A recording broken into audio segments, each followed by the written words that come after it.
Again. I thought I told those pajama zombies from Walmart that I was out of toilet paper. I know my Marlin 336 said that too. Oh well. I guess I'll have to pull out the big boys. Mask. Check. Oh, it's a good thing I'm wearing my already dressed.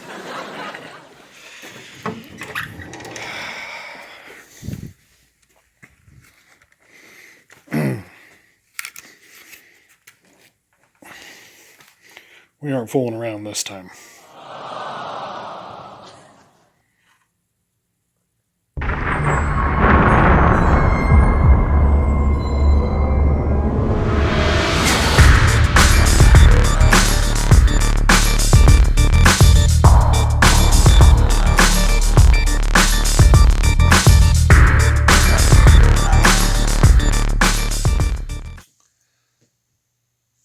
DIY projects.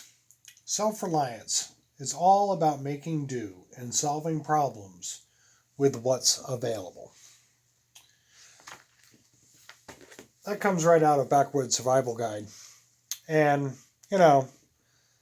my northern YouTube partner there, Yankee Nimrod, in a recent video discussed his 12-gauge pump gun and his plan for the zombie apocalypse and the loads that he uses and everything. And that was all fine and good and dandy and well. But Bubba Alamo, I do things a little different. When I think about a survival shotgun, I think about making sure that I make do with what I have. And what I have is kind of that philosophy of go big or go home. And so holding to that belief, we're going to talk about the Saiga 12 today. And this has been a video that's a long time coming. I haven't posted a video in a while. I've been really busy with work. But I decided that today we would talk about our 12-gauge home defense. Yankee Nimrod talks about his pump gun and how great it is, and the 870 is easy to clean and take apart, and it's oh so fantastic, and it is a good gun. He's right. But, when you're talking about, needing self-defense, you want something that is going to scare the living bejesus out of anybody and also lay down a world of hurt. The Saiga 12 is definitely where you want to be. It's in a whole different class as far as shotguns go. Magazine fed, 12 gauge, semi-automatic, and it's just fantastic as far as a personal defense weapon.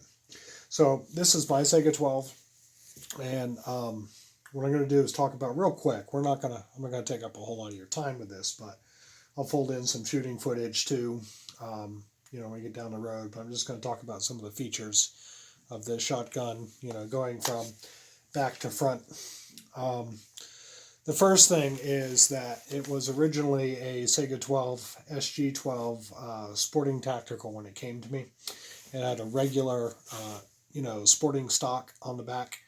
The trigger system was actually further back here, about where the pistol grip was. And I did a huge total front to back modification of it and how it worked. The gun safety checked, by the way.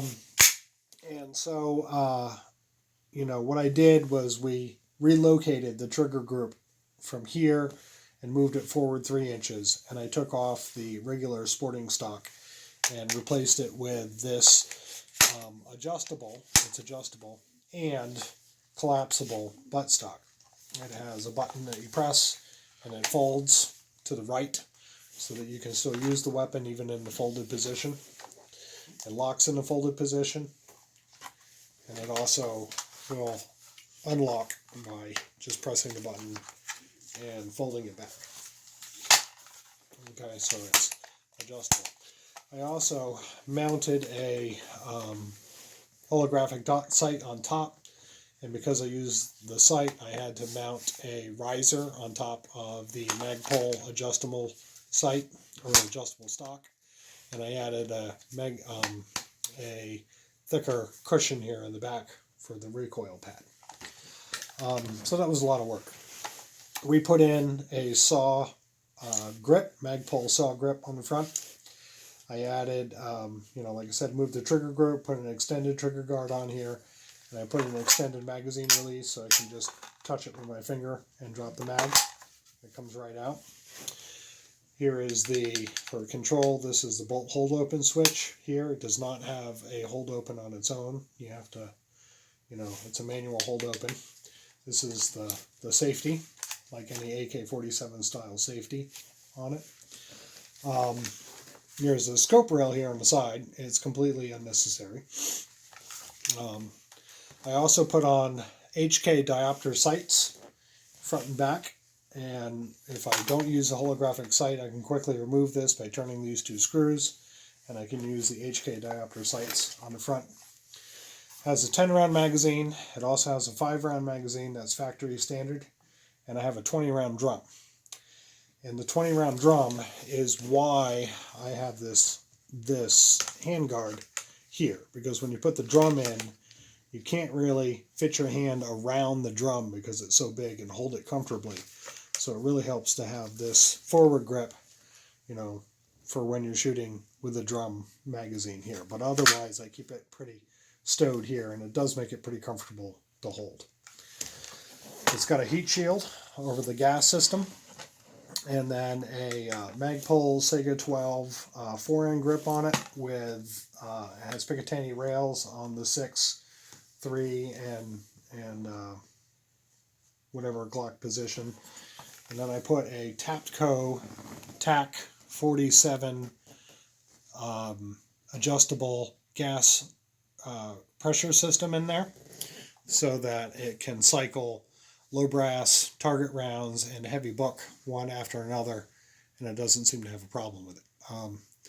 It also has the light spring in here so that you can shoot, sort of the Walmart bulk pack. And then I've topped it all off with a really nice, multi-prong muzzle brake on the front that just screws on and off. I think it's called the Chaos Warthog, and it's actually, quite nice. So that's it. The last thing I did, where on top here I put a piece of Picatinny rail for mounting the scope sight, and I just JB welded that on front, and then I ground off the rear sight over here on the back and put all that done.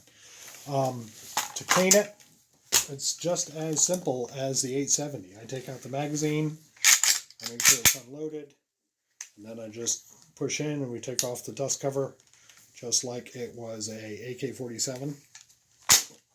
That pops right off. And then you take out your spring, pull the bolt and gas system out, and you're done. Much easier, much quicker to break down. If I wanted to swab out the barrel, I could close this and run a rod right up there to swab out the barrel. It's a piece of cake, actually. The only downside to the shotgun is I can never find enough ammo to shoot it. It shoots very well. It's AK-47 reliability. It's can't say it's accurate because it's a shotgun. There's no such thing as an accurate shotgun.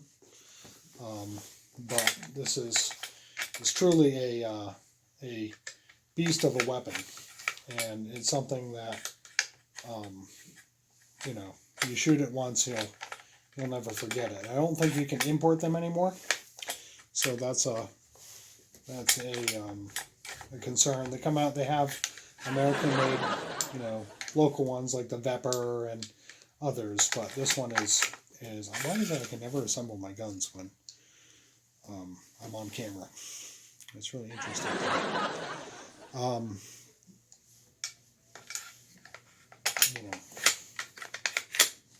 It's really easy to put back together, as you can see. It's probably one of the simplest guns ever to take apart and put back together. As soon as you get that bolt in the right place and you get this put back right and that up there, put that over here, and then yeah. God, I hope I don't have to redo this video all over again. I'm gonna have to redo this video all over again. But it really is an easy gun to put back together and clean.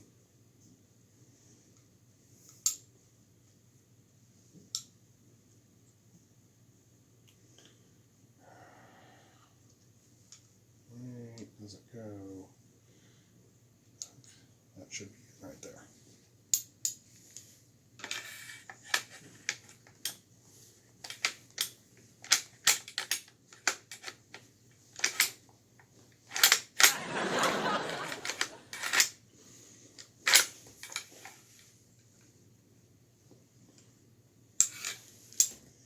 What am I doing wrong?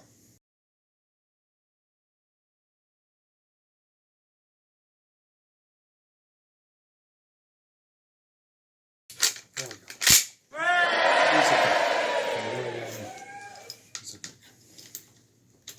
I'm going to put that down on top. Then we put the dust cover on. Alright, back together. So, the last thing about this shotgun I'll say is that I put the paint job on it. The finish I put on it was, it's a rattle can finish. I did, the two-tone look with gray, off-colored sand brown, and then the dark green. I really like it. You can see where the finish is kind of coming off in certain places where, it's being worn and whatnot. And I actually kind of like it. The more worn it gets, the more, I kind of like it. You can see where it's chipped off here, it rubs off a little bit here, there. But it actually is, kind of gives a little bit of character. So I was careful with, trying to really think about doing a two-tone finish on it. And painted things green and gray or sand color. And I really like it. So, yeah, if you get your hands on a Saiga 12, some of the things that you can do with them as far as sporterizing them are limitless. It's a fine shotgun. Once you get them tuned right and broken in, they can really shoot. So this is what Bubba Alamo does during COVID-19, and I think I'm okay. I got 10 rounds in a magazine. Yankee Nimrod only has 6 in his 12, and I have many more magazines to